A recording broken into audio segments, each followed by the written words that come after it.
நேயர்களுக்கு வணக்கம். இப்போ கேரட்டும் சவ்வரிசி போட்டு பாயாசம் பிள்ளைங்க சாப்பிடாத பிள்ளைகளுக்கு இந்த மாதிரிலாம் நம்ம செஞ்சு கொடுக்கலாம். அதனால் இது நான் செஞ்சு காட்டுறேன். இதே போல் பிள்ளைகளுக்கு செஞ்சு கொடுக்கணும்.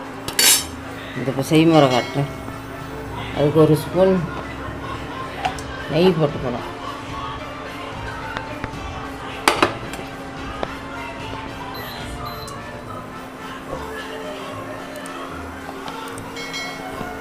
இந்த இவ்வளோ நெய் போட்டோம்.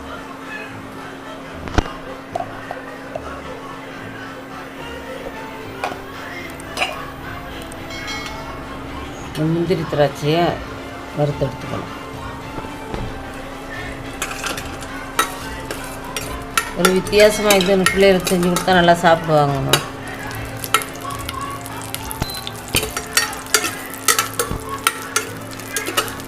இப்போ ஜவ்வரிசியை நல்லா வேக வச்சாச்சு. கேரட்டை துருவி வச்சுருக்கேன். இப்போ செய்முறை காட்டு.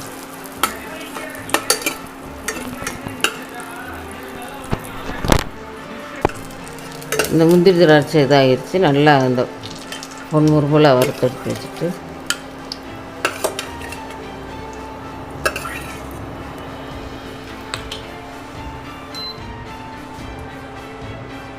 இந்த 2 கேரட்டு ஒரு 200 கிராம் அளவு இப்படி பொடியாக துருவி வச்சு இதுலேயே வதக்கி பாதி வேக்காடு இதுலேயே கொடுத்துருணும். நெய்யில் வதக்கி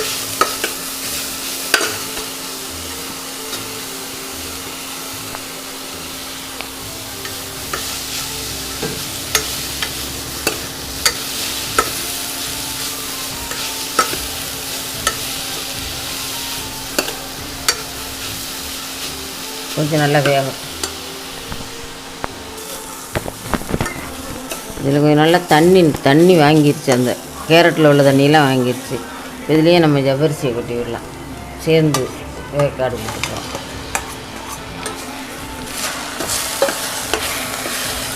பால் நான் காய்ச்சாத பால் ஊற்றுறேன்.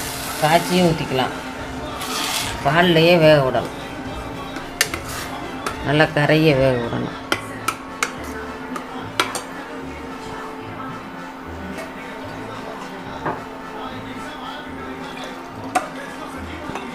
நல்லா பால் தான் க்ரீமியாக இருக்கணும். அப்போ தான் நல்லாயிருக்கும். இதுலேயே கொஞ்சம் வேகட்டும். அடுத்து காட்டுறோம்.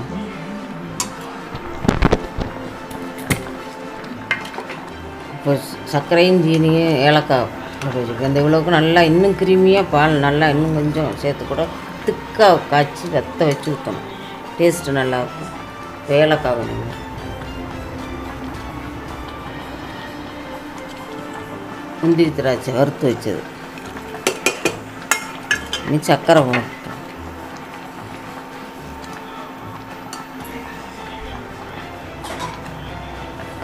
சர்க்கரை தேவைக்கேற்ப. சுகர் போடாதவங்களுக்கு தனியாக எடுத்து கொடுங்க. பெரியவங்களாம் நல்லா வயசானவங்களும் சாப்பிட்லாம். பத்தாது இன்னும் கொஞ்சம் போடணும்.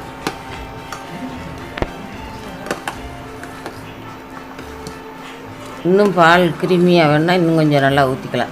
இது கஸ்டர்டு மில்க் கூட ஊற்றிக்கலாம். நல்லாயிருக்கும். ரொம்ப டேஸ்ட்டாக இருக்கும்மா. செஞ்சு பாருங்கம்மா.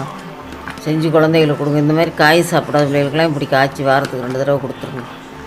காயும் சேர்ந்த மாதிரி இருக்கும். நல்லாவும் இருக்கும். பிள்ளைகளுக்கு சத்தாகவும் இருக்கும்.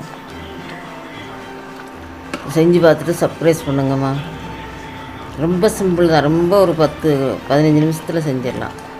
அடுத்து இன்னொரு நல்ல ரெசிபியோடு நான் சந்திக்கிறேம்மா.